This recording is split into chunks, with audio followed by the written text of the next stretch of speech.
ज्यांचे पोट धरून माणिकराव राजकारणात आले त्याच देगोळमुळे आज त्यांचे मंत्रिपद गेले. नमस्कार, TV6 मराठी या यूट्यूब चॅनल आपले सहर्ष स्वागत आहे. महायुती सरकारमधील कॅबिनेटमध्ये माणिकराव कोकाटे यांच्याकडून मंत्रिपदाचा कारभार काढून घेण्यात आलेला आहे. त्यामुळे राज्यभरात सध्या कोकाटे यांची चर्चा आहे.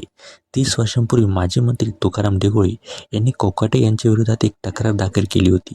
तीच तक्रार कोकाटे यांना आता भोवली असून मोठ्या कष्टाने मिळवलेलं मंत्रिपद त्यांनी गमावलेलं आहे. विशेष म्हणजे ज्या तुकाराम दिघोळे यांची बोट धरून माणिकराव कोकाटे यांचा राजकीय उदय झाला, त्याच तुकाराम दिघोळे यांच्यामुळे कोकाटेंचा राजकीय करिअरचा अस्त होण्याच्या मार्गावर आहे. कारण संधिका घोटाळ्याप्रकरणी नाशिकच्या जिल्हा व सत्र न्यायालयाने मंत्री माणिकराव कोकाटे यांना दोषी ठरवून 2 वर्षांची शिक्षा दिली असल्याची त्यांनी आमदारकीही तात्काळ प्रभावाने आपोआप रद्द झाली आहे. त्यांच्याकडे सर्व खाते उपमुख्यमंत्री अजित पवार यांच्याकडे सुपूर्द करण्यात आले आहे. शिवाय आता कोकाटे यांच्यावर अटकेची टांगती तलवार आहे.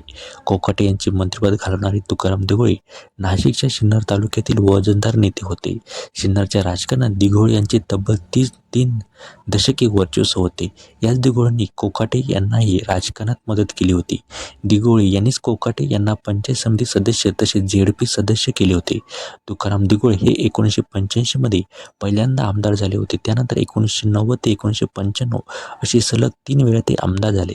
त्या संधिकेमुळे कोकाटे आता अडचणीत आलेले आहेत. ती संधिका देखील दिघोळे यांच्यामुळेच कोकाटे यांना मिळालेली होती. परंतु 1995 मध्ये माणिकराव कोकाटे हे दिघोळे यांच्या विरोधात गेले होते. तेथून त्यांचे राजकीय वैर निर्माण झाले. त्यातूनच दिघोळे यांनी कोकाटे यांच्या विरोधात 1995 मध्ये सनदिकांच्या घोटाळ्यासंदर्भात तक्रार दाखल केली. त्यानंतर तत्कालीन उपजिल्हाधिकाऱ्यांच्या तक्रारीनुसार कोकाटे यांच्यावर गुन्हा दाखल करण्यात आलेला होता. आर्थिक दुर्बळ घटकांसाठी देण्यात येणाऱ्या संधिका कोकाटेंनी कागदपत्रांची फेरफार आणि फसवणूक करून लाटण्याचा आरोप त्यांच्यावर करण्यात आलेला होता.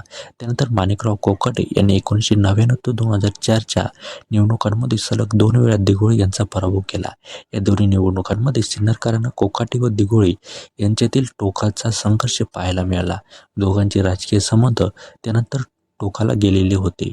त्यानंतर 2009 मध्ये कोकाटे आणि दिघोळे यांचे पुन्हा मनोमिलन झाले. 2014च्या निवडणुकीत तर दिघोळे यांनी कोकाटे यांच्यासाठी प्रचार केला होता. पुढे 2019 मध्ये तुकाराम दिघोळे यांचे निधन झाले. मात्र दिघोळे यांनी केलेली तक्रार मात्र तशीच राहिली. परंतु त्यानंतर या प्रकरणात दिघोळे यांची कन्या अंजली दिघोळे यांनी उडी घेतली. 30 वर्ष हा खटला चालला.